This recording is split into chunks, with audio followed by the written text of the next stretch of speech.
Well, hello and welcome once again to the DCL podcast, where we're inviting you to sit back, relax, and we'll be on our way shortly.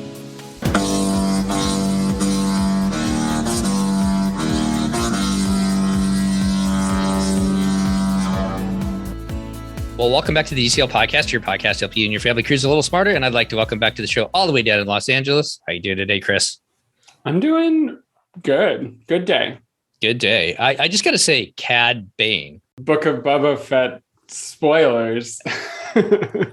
By the time this episode comes out, if you haven't seen it, then I'm sorry I spoiled it. But holy cow, that dude is bad. Last episode tomorrow. I know, it's so soon. The funny thing is, I think the series, the first half of the series was universally like blasé with a lot of fans. Like, I just think a lot of fans were like, this is not as exciting as Mandalorian. I don't know what's going on here. Then they were like, don't worry, we have some excitement to drop into the second half of this show. I thought it was good. I think the people just wanted Boba Fett to murder everyone. And and I'm like, people change, they grow. I mean, he did spend all that time in a Sarlacc pit. So I didn't hate it as much as everyone else did on that, just because I'm like, it's okay to be different. But, anyway. I also happen to have the unique distinction of not being a Star Wars fan until episode 7. No, what is it? Yeah, 7, 8, and 9. I did not watch all Star Wars movies until after those episodes came out. So I'm like one of the things that true diehard Star Wars fans hate, which is like a Star Wars fan who became a Star Wars fan after Disney bought Lucasfilm. So all I can say is I like what Disney Plus is doing with the franchise. And most controversial thing I know I can say, and I love to tell people, my favorite Star Wars movie is Last Jedi. Hey, I don't hate it. And there's so many Star Wars people who will be like, universally, their favorite thing to say to me is, amazing, everything you just said is wrong. So there you go. Anyway, since you've already spoken a little, we want to welcome you to the show, Adam. Well, thanks for having me back. I think it was last May, we tried to do a Back to Disney World, but by the time it was like a week later, everything changed. So it was, canned because it was pointless to hear about pre-COVID, full mask 24/7 time. So. But now you get to talk about something all three of us enjoy to varying degrees, Star Wars and Disney Cruise Lines. Yes. So welcome back to the show, Adam. I knew that if I started talking Star Wars, you couldn't hold yourself back to jump in. But we are going to talk about Star Wars DHC and the fact that you and your family get to sail aboard the Disney Fantasy out of Port Canaveral on a Star Wars DHC sailing. So let's just jump right into it. Who all went on this cruise, Adam? So we had 12. We had my friends from college and their family. So it was 4, my sister and her partner, and then my parents. So there was 12 of us total. And if I remember right, you guys have sailed on a Star Wars DHC before, right? No, we were canceled twice, or once. We were supposed to go last year and it got canceled. So this was our first one. Okay. And Chris, you've been on a Star Wars DHC, right? I have. And I think Star Wars DHC is, spoiler alert, my favorite specialty cruise I've been on. That might coincide with the fact that it happens on 7-day cruises, but we can save that till later. Kind of thinking about this, and that's a huge group to travel with a lot of logistical problems and everything else. If we don't touch on it, make sure that at some point we touch a little bit about how that worked, traveling with that many people. But what were some of the things that you guys were able to book ahead of time, and what were you looking forward to experiencing on this sailing, Adam? Well, our cruise was changed. The ports of call were changed 2 days before we left. So that turned everything we pre-booked around. They tried to move your spa days and your Palo or Remy days. If you had it booked at a sea day and then we were in port, they tried to move it back to a sea day. But the major theme of this cruise was pretty much no one was on board. So anything you wanted to do, even if it was last minute, you could do. My parents got the cabana again, but you really didn't even need it because no one was at Castaway. It was the most empty I've ever seen it. Spa appointments you could walk up and get, and Remy, Palo, and even the kids club. We went up to the kids club, try to change our time one time. And the guy's like, there's 150 kids on board. You don't have to worry about any time you want to come. So just show up when you want to. Huh? Pretty much. Show up when you want. Like the time before. Yeah. So. Well, being a Star Wars Day at Sea, what day does that take place? And that may have changed, I guess, because the cruise changed. Yeah, so it took place on the first sea day after the ports. So actually, I guess it was still the same Thursday because we were at sea Thursday. Our castaway day got changed from the last day to the first day. And then we went down to Mexico for 2 days with a sea day and then 2 sea days at the end. I guess because we were near Cuba, they did the fireworks, the Star Wars fireworks, the Wednesday night, and then the Star Wars Day at Sea and the show on Thursday night. That's the only thing I could think of. They didn't want to light off, explosives in and around Cuba, but I could be totally wrong. Could have been a wind thing. Who knows? They didn't want to fire things off in international waters there off the coast of Cuba. Yeah. I will say this. This is like a total geeky thing. In the U.S. military, we had to keep 20 miles off of the coast of Cuba. But when we sailed the one time we went on the Disney Magic, when we went by Cuba, we were like right off the coast. I think we were like within 6 miles. Yeah, 6 miles off the coast. You could see it. I have legit pictures of Havana. Yeah, with a zoom lens. So there may be an angle there. Yeah. Okay, well, let's get you down to the ports. You guys sail out of Port Canaveral. Did you guys stay in Port Canaveral beforehand? Yeah, we stayed at a Marriott down Route 1. It was fine. It was nothing special. About 20 minutes from the port. So we got there the night before. We used Mears to get from the hotel or from the airport to the hotel, and then my parents had a car. So this actually will split us off into 2 different COVID experiences, which I can touch on. Well, COVID testing at the port.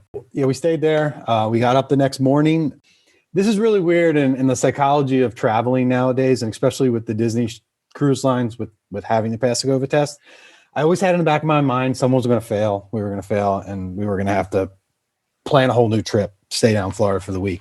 I didn't really prepare to get on the boat. I didn't have my QR code. I wasn't made sure I had my luggage tags. I kind of put all that stuff out of my head because I was so nervous about getting the family on the boat than I was about actually being ready to get on the boat.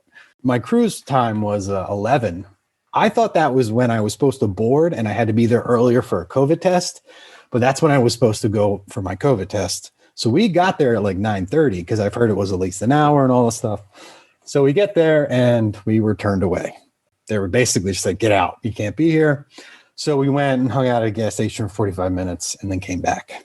So that is true. They do turn you away. So don't get there too early. So there.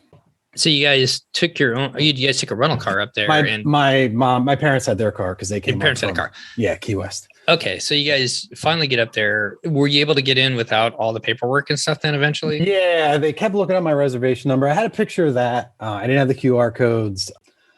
So yeah, they didn't really didn't need it. It just made it quicker. Because then they had to get in the pads and look up your reservation number. And then, so yeah, once we got there at 9:45, 10, they let us go to the tent. And then that experience started. Okay. And you guys, we were talking about this ahead of time. You guys had some different experiences as far as getting through the test itself and then getting on board the ship. Yeah. So my parents, they brought their car and they left it there. We went through the test, the tent side. Our experience going through the tents was relatively smooth.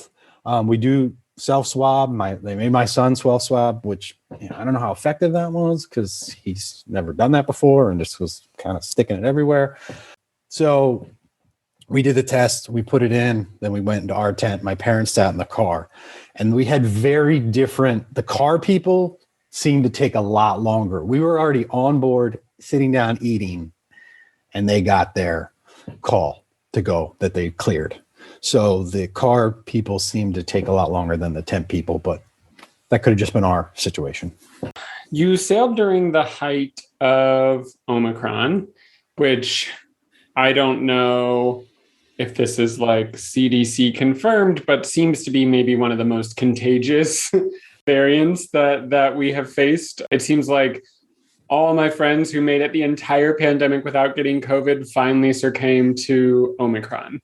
Which means if you're sailing at the height of that, there's probably going to be a lot of people testing positive at the port. So when we sailed on the Wonder, I don't think I noticed really anyone get turned away or any sad folks at the port. And no one really talked about that. I'm curious if your ship had a large number of people turned away. Did you get a sense of that? I thought one way you might be able to tell is if there were a lot of key cards left in the fish extenders down the hallways, because that means people didn't get on the ship. So did you notice any of that? Yes. So when we were in the tent, they had TV screens up with your reservation number. And there was about 3 or 4 columns, and I want to say about 20 per column about. And then they would cycle through the pages as more people loaded in. And we were one of the first in our tent to get the email saying we were good to go. And at that time, I noticed 4, about 1 per line, were told to go see the medical people and not to go to the port, which I didn't ask, but I assume that was bad news. So we saw that. And then we didn't get a sense of like the keys on the fish extenders because they didn't let us into the room till 2:45. And then we just kind of went in and just chilled because we were, such a long, hectic time to get to the room. But we were told 1,200 people on board out of 4,500, 180 kids. And there was at least 100 people, not 100 people tested positive, but 100 people of group. So one room could have been 4. 100 people were turned away at the port. But the cruise prior was way worse, they said. Much more people were turned away. Right. Which, as you mentioned, there is a new sort of psychological element to cruising during this time because for Seth and I, when we went on the Wonder Cruise, we were just driving down to San Diego. So if we tested positive, we were just going to come home and okay, I guess we don't get to go on this cruise. But not that many people who go on Disney cruises live in Florida. I'm sure nowadays a lot of them do, but a lot of people travel to Florida to go on these cruises. And so the cost of getting there just to be turned away seems like a heartbreaking prospect. So I feel like I'm sure that was super stressful for you and your family. Also, a group of 12, if one of you had tested positive, would all of you been turned away? So we got some conflicting. We made sure that none of us showed up at the port at the same time together. And we also didn't travel with 2 of the people. I only traveled with my sister and her partner. Yeah, if my parents, we all said, hey, if one of us tests positive, you're done. The other 8 are going or 6 are going. We're leaving you for dead here. It's not going to be a one for all for one situation. Yeah, so it was, and the only reason we did this was originally the first deposit of this cruise. The money that was used was put down in November 2018. That's how long this was quote unquote being paid for, and we were just done. We were thinking about pushing it back, and then we know what we're going to roll the dice. We're going to go. Worst case scenario, we're going to hang out a week in Florida. Better than being up in Philadelphia area, even though it was really cold that week in Florida. So we just rolled the dice. But would I sign up to run back down there and go through that again? Not necessarily. It was a lot of stress. So I think for everybody, this, especially that bigger group, and also, just because it's been so long and just wanted to be able to get on that ship and seeing it right there, and the stress of not being able to get on it and seeing other people not get on it makes it tough. I want to go back just a little bit. We forgot our paperwork when we went on the Wonder last spring as well. They can pull all of your information up on the pads, but if you have it, I would recommend definitely printing it out because it'll make you feel a lot better as far as getting through that whole onboard experience. Okay, well, let's get you guys on the ship. And I kind of wonder, since this is a Star Wars Day at Sea, they took down the trees. Very Merry Time is gone. That's in the books until 2023. We're going to deal with Star Wars. What was it like, first of all, for you and your family getting back on a Disney ship, which I know that had to have been pretty emotional like it was for a lot of us. And what did they do Star Wars wise as you walked into the lobby? Yeah, it was very emotional getting back on. I felt very relieved and just happy to be there. It was kind of weird though. They didn't want to do the walk-in thing, and they made the Mickey and Minnie show as you guys all went through. As you walk in, and everyone standing in a circle, but we all waited in the gangway, stacked up, 40 people just stacked up waiting to get through. So I kind of thought that was a little weird. But the only thing that they had out as we walked in was the Star Wars Day at Sea set up for the photo, and then the Han Solo and Carbonite, which they never activated, or it was on, but they never fooled around until Star Wars Day at Sea. So there really was nothing that first day besides that you knew you were on a Star Wars Day at Sea ship with the banner photo op. Chris, I kind of feel like Captain Mickey and Captain Minnie, when they do that show with Star Wars Day at Sea, they should kind of start it and then pull a lightsaber out at some point. I think that would be super cool. Yeah, they could do that lightsaber that, who is it? Josh D'Amaro pulled out at Destination D. Yeah. I mean, people would go crazy if Mickey and Minnie. On a Star Wars Day at Sea cruise, they would. Though I have a feeling Star Wars Day at Sea isn't coming back and that this is the farewell season. So, and it's not because Star Wars isn't popular. I mean, of course it's popular, but with the Halcyon, with like the saturation of Star Wars shows, it just seems like there are probably better fan events out there. And they just know that they maybe have milked this fandom a little too much lately. And also the Wish is going to have Hyperspace Lounge. Like there's just a ton of reasons why I think this is probably the last Star Wars Day at Sea season. I could totally be proven wrong.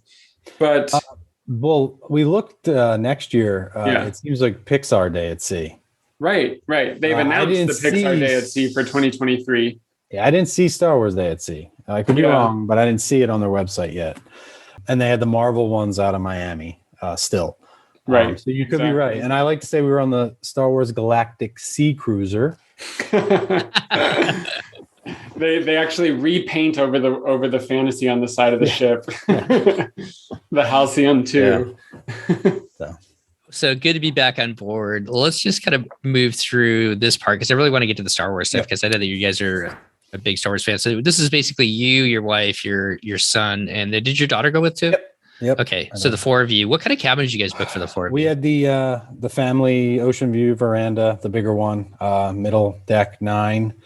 And if there was 2 or 3 people on our row, I'd be shocked. And I didn't realize how many of these rooms were empty until the last day when we walked up to the buffet and the room stewards already had all the doors open and the rooms were already perfectly clean at 7:30 in the morning. Just the sparsity of all the decks and how empty it was.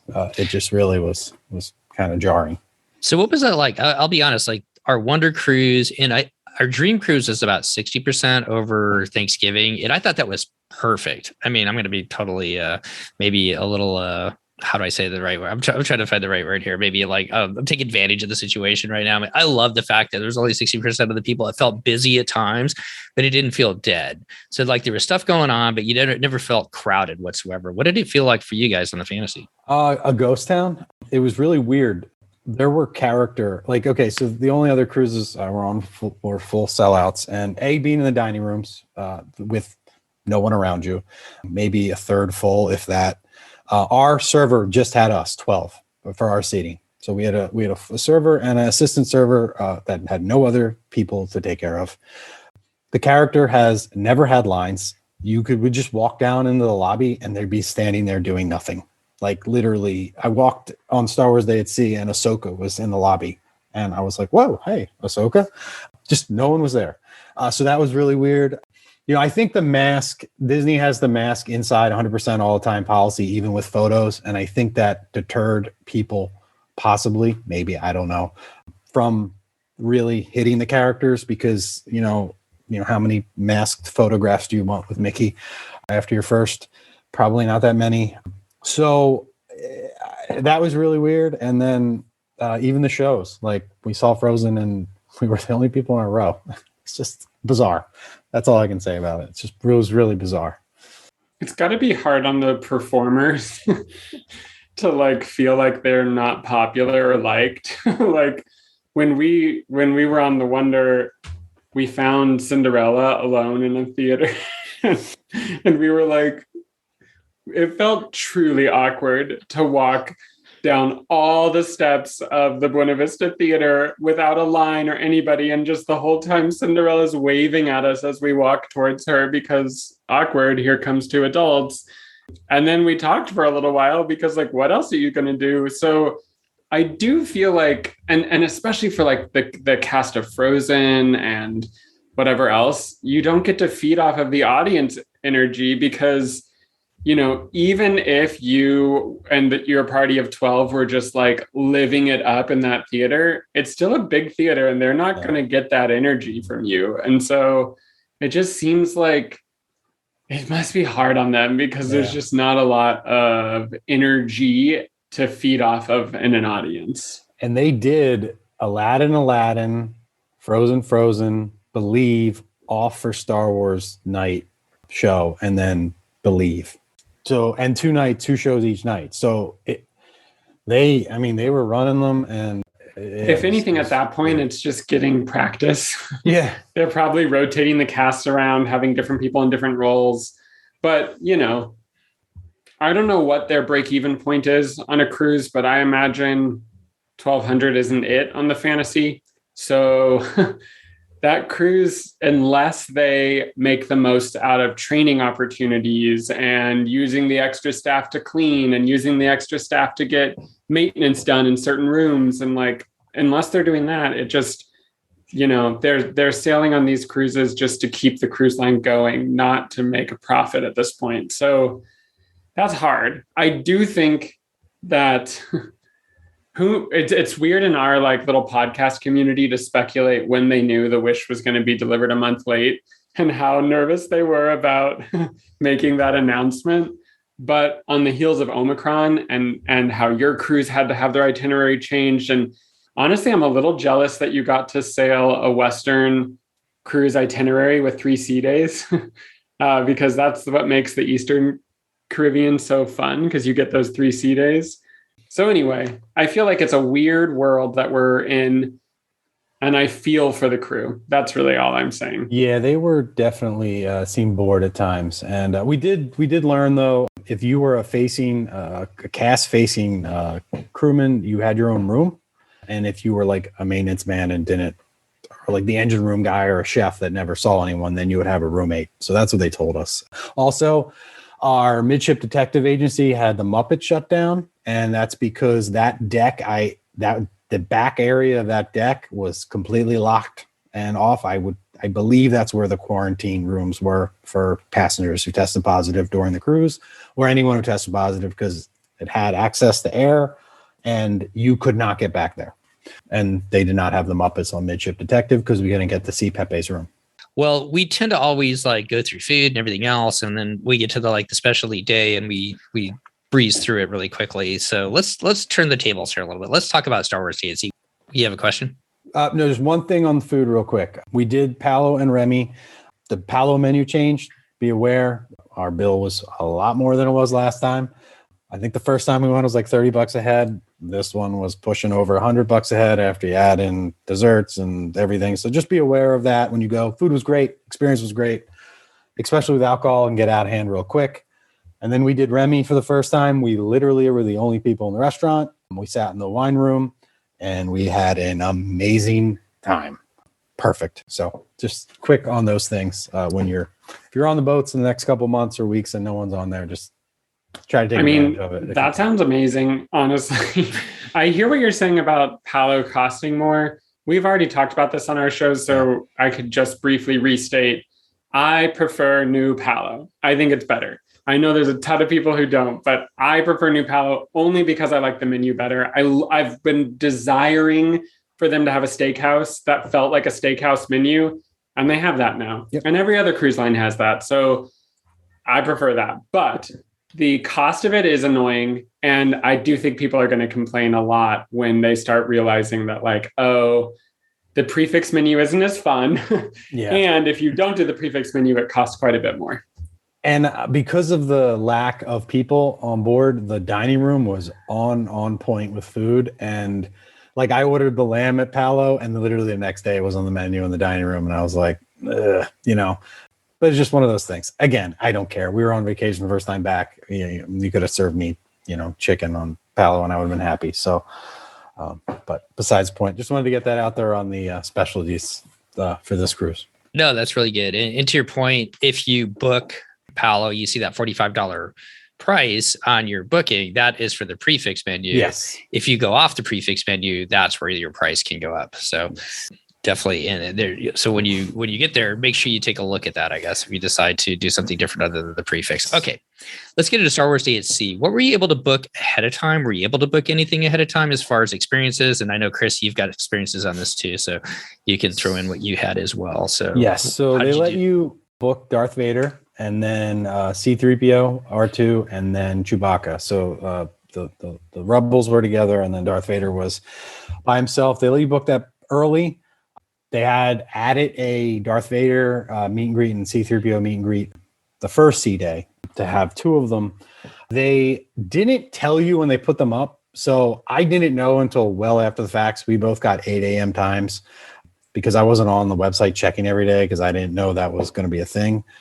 So you could have gotten a better time if you were more on top of it. Again, the whole psychology of we might not even get on the boat, so I'm not going to worry about making sure this is planned perfect. Also, not really traveling like this in years, forgetting how to plan, forgetting how to pack for one of these trips. It was a lot to really get back into. But anyway, so that you do the Darth Vader. So we actually had our Darth Vader on Monday, Tuesday, Monday, and then Star Wars Day at Sea was on Thursday. So we had Chewbacca and C-3PO on Thursday, Darth Vader on Monday. So that's what you could book early.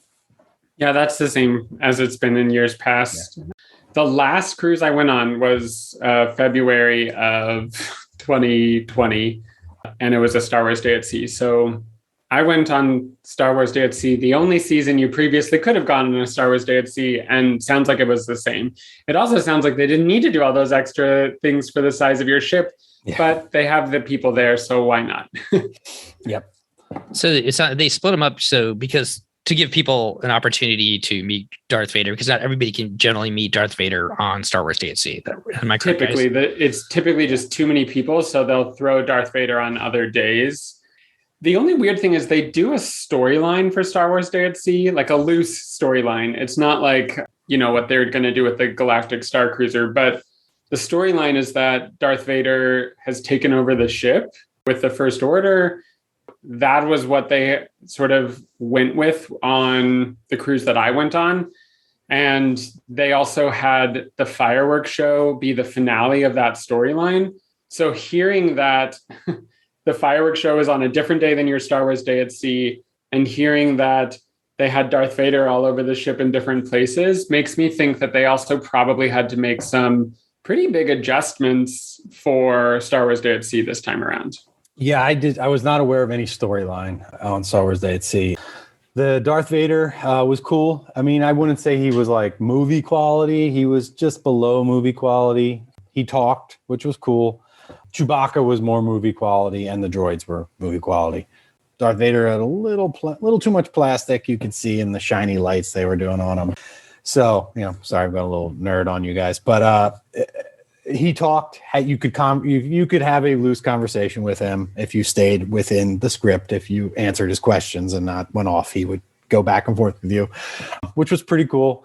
So so we did that first, and then we had that out of the way, and then on Star Wars Day at Sea, we did the other three characters that were set times. Another reason I imagine they might have cut the story is because when Darth Vader takes over the ship the night before Star Wars Day at Sea, everyone goes to the atrium to watch.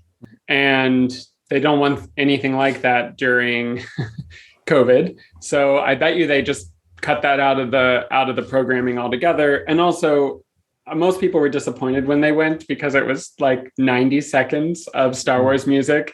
And Darth Vader, one cool thing they did is Darth Vader would come from maybe like deck 5 with some stormtroopers, and then they would get into the glass elevators and ride the glass elevators down to the main floor and come out and sort of interrogate people, which is kind of cool and iconic.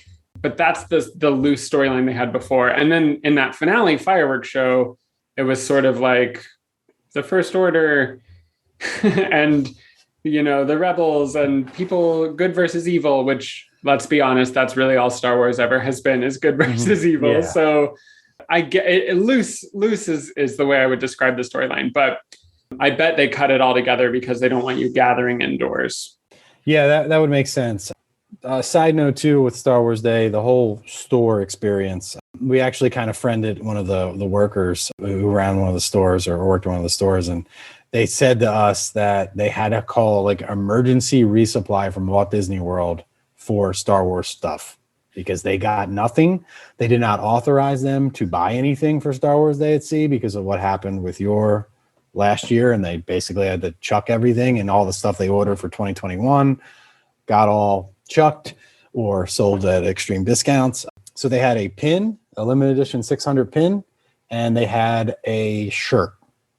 That was the only thing that said Star Wars Days at Sea. The rest was all generic Walt Disney World Star Wars Wars toys. And because I had to buy a lightsaber and a Kylo Ren outfit for my son. They also had straight up Walt Disney World merch on the boat. And he said, we have never sold things that said Walt Disney World on these boats. That's how bad our merch is going on these boats, because we can't get stuff and they don't want to invest in them because they're scared that we're going to get shut down again and all the stuff's going to have to go in the garbage. So then I did ask, side note, about the Wish, and they said, oh, don't worry about the Wish. We're going to have more merch than we'll know what to do with for that boat. But, side note there. That seems to be the trend with the Very Merry Time cruises and also Halloween on the High Seas. There's pretty limited merch, just a T-shirt and maybe a mug and a pin as well. So kind of take us through Star Wars Day at Sea. What were some of the highlights of it, and what did you guys get to experience, and how did your son think of it?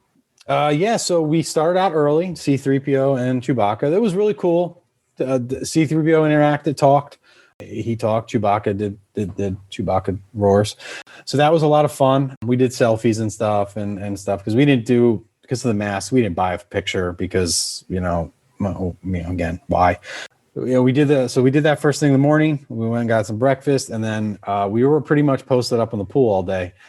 They had the whole area set up by under the Jumbotron, or the what do they call that? The movie screen. I call it a Jumbotron from the Funnel Vision. Funnel Vision. So they had like a Tatooine set up there, and characters would randomly come out: Boba Fett, Rey, Stormtroopers, the Red Guard. Then they had Stormtroopers walking around. They had themed desserts and themed food that day, and then they had characters in the atrium. Ahsoka and whatnot would be around. So Funnel Vision, I was kind of disappointed by this, and I guess it's because they were I think it was because of the loose storyline. Now this makes sense, because all of a sudden, like, a First Order officer would pop up and do this spiel. So they didn't really play movies. They would play like random episodes of Resistance and Rebels, and then these Star Wars things that are on. My kid watches them on Disney Now. They're like Star Wars for little kids. It's like, how many times did they say Rebel in Star Wars? And so they just played that stuff over and over on Funnel Vision rather than just putting up, Empire Strikes Back. That's hilarious to me, because none of that would make any sense if you didn't know that the ship was supposed to have been taken over by Darth Vader. Yeah. And now you say that, I'm like, oh, that's what the guy was doing. And then the rebels will break in. And I was like, I thought it was just introducing the next character on the stage type thing. But that's what that was. Overall, I'd say the day was average. There wasn't nothing that completely, utterly wowed me. It was cool to be right next to the characters because, again, no one was there. So you could go up to Boba Fett and take as many selfies as you wanted. They also, in the theater that night, they just played the first 2 episodes of Boba Fett, which, again, I'm sure everyone on that boat has Disney Plus and saw it. So it was like, show one we haven't seen or whatever, but they didn't do anything like that. And then we had our themed dinner menu, which was really cool. It was really creative. It was all the same stuff. They just called it different things. I sent you a couple pictures of it, the different names. And then they did the show at night, and that was really awesome. That they had every character from Ezra to Ahsoka to, the First Order, Kylo Ren, Rey, and they did the show, and no one was out there. There were people, obviously, but it was empty. I sent you a picture. It was crazy. And got to hang over the balcony or from the sun deck and just watch it right there, 5 feet away. And we showed up 5 minutes before it started. So you couldn't really ask for more there. And the show was really cool. It was long and it was nice. So did that have a story to it then, kind of that final show? They just kind of progressed through the different, I guess, movies, like Ezra and Ahsoka fought an Inquisitor. And then, Darth Vader and had a lightsaber battle. And then like some other Jedis popped out, and Rey and Kylo Ren fought each other. And so it was more just like different snippets from the Star Wars universe. And they kind of just did a little, 30-second minute thing. And they all talked and stuff. So it was very well produced. I would imagine that was the same show you saw, Chris, right? Yeah. The Marvel Day at Sea had a finale show that I think it's been so long, but I want to say that they had like Hydra on the ship, and all the different Avengers were filmed on the ship, like fighting in different places, and they were showing it on the Jumbotron as if it was happening live. So that was more of a story that they really tried to integrate into the ship. But my memory is that it was more just sort of like, we're going to have fights in front of you, and then there's going to be a Star Wars fireworks show, which is cool. Yeah. But I don't know if you felt this way. So I'm not going to try to put these thoughts in if you didn't feel this way. But I think when I imagine like a Star Wars cruise, I picture that you're going to have someone from Lucasfilm who worked on the movies do a talk back, or like, you know, more like Star Wars Weekend, where it's like, we are really catering to the fans. But what this was more like an IP cruise, where it's like, we have Star Wars as an intellectual property and we're going to put it everywhere for a day, but not a lot of sort of like cool tidbits for fans of Star Wars in the way that you might hope they would do. So was it like that for you, or did you feel like, honestly, as a Star Wars fan, it was pretty satisfying? I thought it was cute and it was nice. I did not think it was like, you didn't get in the weeds. I thought it was more geared towards the casual fan that, like, you know, like my wife, or, you know, she watches the movie. Oh, there's that guy with the lightsaber. Not someone that's like well into it like I am. So, but it was nice to see. It was refreshing on the boat. It was different. I never saw it before. Would I go back to it? Probably not. Not only that, the January cruise with the weather, you know, a couple of days were a little So I can see why they put it in January, but I don't know. Like, yeah, you're right. You're 100% right. They had nothing like that. There was not even like a film. They could have just put it on the projector in the theater and had a talk from some guy in California they filmed a year ago. You know, they could have. But no, there was nothing like that. Not like a DVC cruise where they have like, you know, Joe Rohde on. So, which is so only odd because there are about 300 making of Star Wars documentaries and things that you could find. So they could easily just be like, we're going to do it. Or like put the life, like show the Life Day episode that, you know, like just do weird stuff that Star Wars fans would be excited about. That would be plenty. But I think, you know, it's the last year. They realized, you know, with Pixar, it's so funny. Pixar as a replacement is really IP heavy, right? It's really just, you love Pixar, we have the characters. And it's like, cool, that's what people will love that. It'll be great. So it's interesting to me that, because Star Wars, I think the fan base is just a lot more like, we want something substantive. And it's hard to deliver on that when you know that probably 90% of the people on the cruise are not interested in that even a little bit. There were some people brought their A game with the outfits. There was a guy with a legit Red Guard outfit. Like they had them in the show and it looked the same. So some people brought their outfits and then really went into the pictures. It was cool. I mean, I was like being at a Star Wars convention, that part of it. What you said about the Pixar thing and this, it reminded me of, I don't know, Royal Caribbean used to have like Shrek on board, Shrek Day or whatever. This kind of reminded me a little of that. Like, and even when you said about what's going to happen with the Pixar Day, it was like, oh, you know, here's Mike Wazowski, or, you know, here's this Darth Vader guy. So yeah, there was a little of that, and there was not anything special like, you know, that would get like a Star Wars fan super excited. So I feel like they're kind of missing the boat a little bit on these cruises, because they do such a good job up in Alaska where they put a historian on board or a naturalist on board that kind of gives you the history of Alaska and talks about bears and the cycle of salmon and everything like that. And obviously not everybody wants to go learn about the cycle of salmon when they go up to Alaska, but for those people who do, it's super interesting and it really makes the cruise. And it really wouldn't take that much to put, and even like with the Pixar one, to have somebody from Pixar, the studio, to be on board to talk about like, this is how we make the movies, this is how we develop the characters and stuff like that. I know that there would be a lot of people that would be interested in that. And it's too bad that they have not done that on these cruises. So maybe it's something that they can retool in the future. Well, Steve, isn't it interesting too that the cruise industry is already used to themed cruises? Like, this is not a Disney thing. That like, you can go on a Kesha cruise if you're a Kesha fan, Star Trek. Like Kesha will sing for you, and there's any identity you hold, there is a cruise for you. But Disney, I think, when they do it, they realize there's just too many other people here who don't really care about that thing. But I think you're right, they're missing the boat, because there are enough people to go to that salmon talk, and there are enough people to learn about glaciers. And I think they actually could do some low cost informational programming and people would eat it up. Oh, definitely. Yeah. And also, I wish this is a nerd thing, but I wish they would do a Festival of the Arts style Disney cruise like they do at Epcot, because that would be a time you could bring on Broadway singers. You could have, different art featured. The cruise industry is famous for selling people art. I'm just there's so many things the cruise industry is already doing that Disney could probably actually learn a little bit from. And they're accidentally cutting out part of the audience they could have, I think. But, I digress. Our Star Wars Day at Sea was fun. And we were glad we went. The thing I think, though, is how many do they have? 6? I know they had 2 before us, but we weren't the last one. I think the problem is they try to stretch it too many.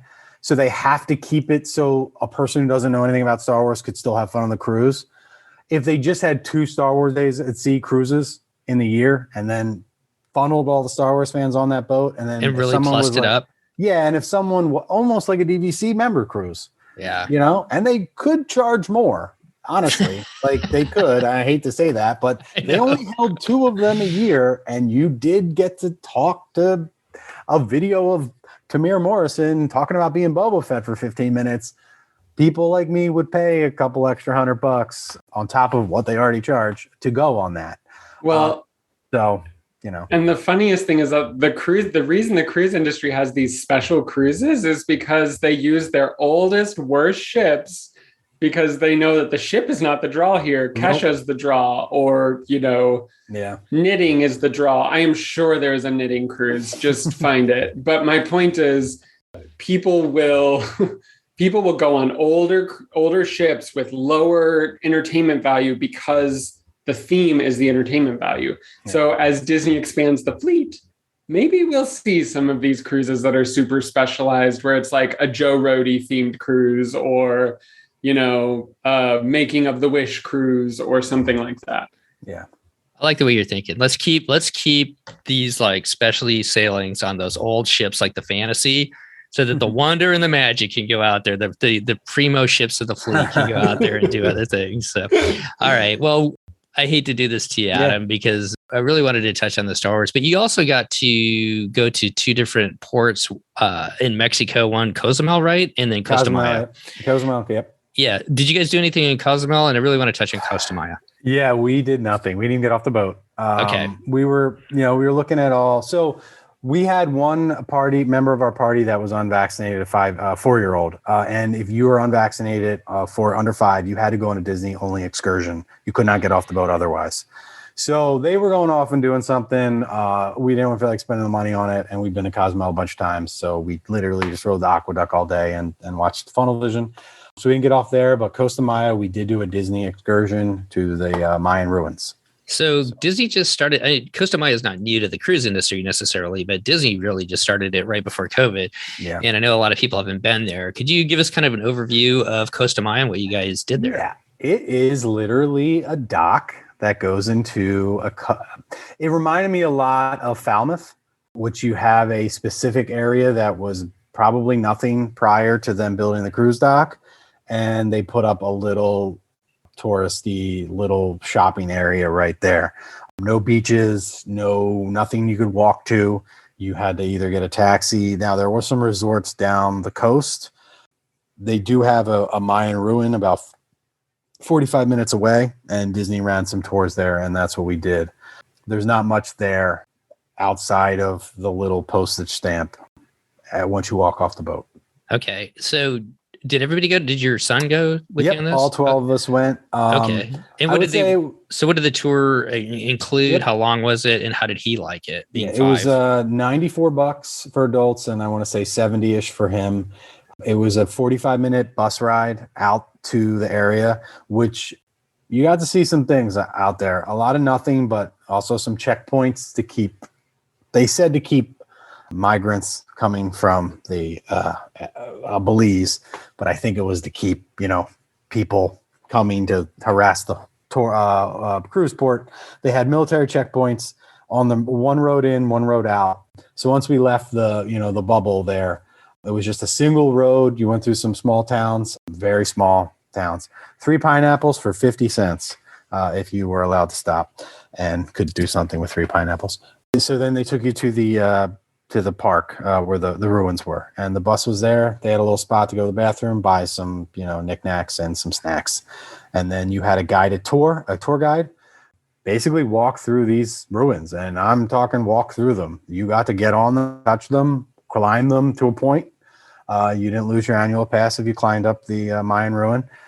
It was really cool. It was minorly strenuous. My son was getting a little times. I had to carry him a couple times and pass him off because he was getting hot and sweaty and whatnot. I wouldn't say it was strenuous, but it was definitely active. And it was a lot of fun. It was nice to see. He did okay. For a 5-year-old, he did great. So I've been to Chichen Itza before, and the pyramids are pretty amazing. I know that on Cozumel, they have some Mayan ruins there that there's not a lot there necessarily. Did they have pyramids, and did they have like a lot of structures that you could see? Yeah, so there was at least 3 pyramids. There was one giant step area that you climbed. You climbed it, and then there was more pyramids on top. I would say there was about at least 4 or 5 structures, and you could get pretty into them. And then the tour guides just kind of explained everything. They touched on everything from, what happened to them. They even touched on the, if aliens were involved and the different theories. And he was pretty knowledgeable, and it was pretty good. It was spot on. Did they include lunch too? No. That was something. Yeah, we were eating a lot of bags of chips we bought there on the way back because it left at 9:30 and we didn't get back till 2. We didn't plan. It was our fault. We weren't thinking. We should have brought something for him, but whatever. He survived. So yeah, ours is a little bit longer that we did out of when we went down to Cancun, and it was a long bus ride, so 45 minutes wasn't too bad. Kind of thinking back on this cruise, then 7 days, you had a lot of changes on it, but you had the sea days and then also Star Wars. I know it was good for you and your family to get back on board. I'm happy that you guys got to spend that time together. Is there anything that we didn't touch on, Adam, that you wanted to pass on to our listeners? I would just say, just if you're going to do this in the next couple months, and, I don't know we're all supposed to go on the Disney Wish. We didn't get canceled yet in the end of July. And I'm just trying to wrap my head around how they're going to do that if there is 3 times as many people, even just to get everyone a COVID test prior, the logistics of this. So just be patient. They're doing their best. And once you're on board, they're really great. Everyone just was awesome, and just kind of enjoy it. And if you do have the opportunity to go on one of these boats in the next couple months, I would jump on it. It is going to be a one-of-a-kind experience that you're going to really enjoy, especially if you like cruising and Disney cruising and you're okay with jumping through the hoops that they require. And I felt safe on the boat.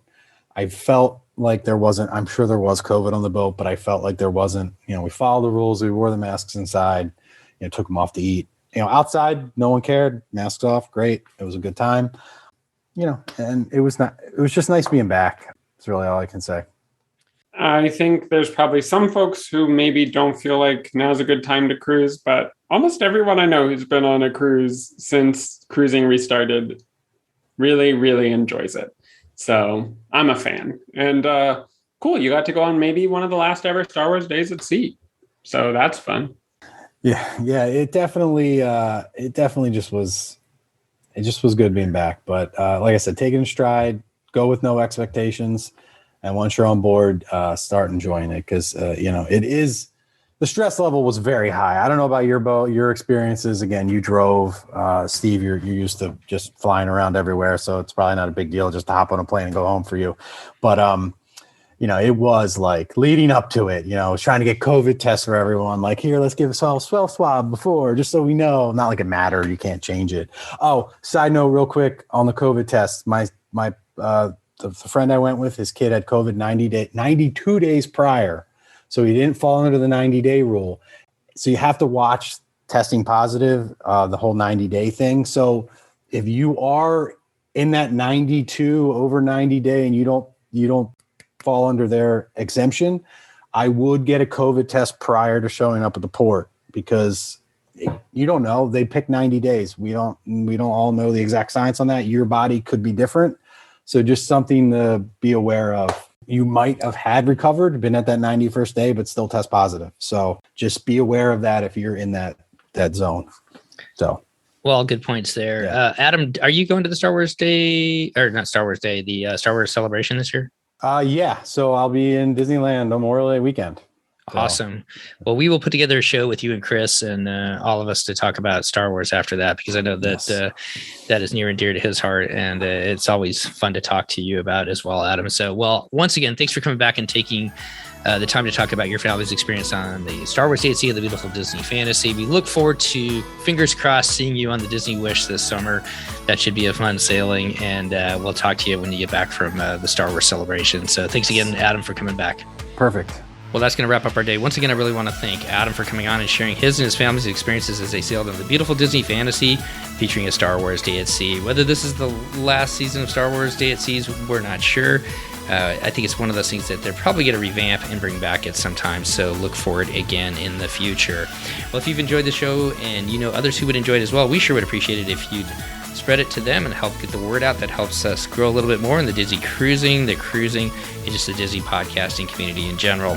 And as we say each and every week, this show is brought to you ad-free by our amazing Patreon supporters. They help bring this show to you ad-free each and every week. If you'd like to find out more about our Patreon program, you go to patreon.com/DCL podcast and find out all the information there. Well, spring break is kind of slowing down. Some of you are still out there. If you're heading out to the parks, heading out on Disney Cruise Line, heading out on Adventures by Disney, or getting ready for the spring surprise Run Disney weekend, on behalf of myself, Steve, Christy, and Chris, all of us here at the DCL podcast, we want to wish you to be well, enjoy time with family and friends, and we'll see you next time on the DCL podcast. The DCL podcast is not affiliated with the Disney Cruise Line, Walt Disney Company, Adventures by Disney, or Run Disney.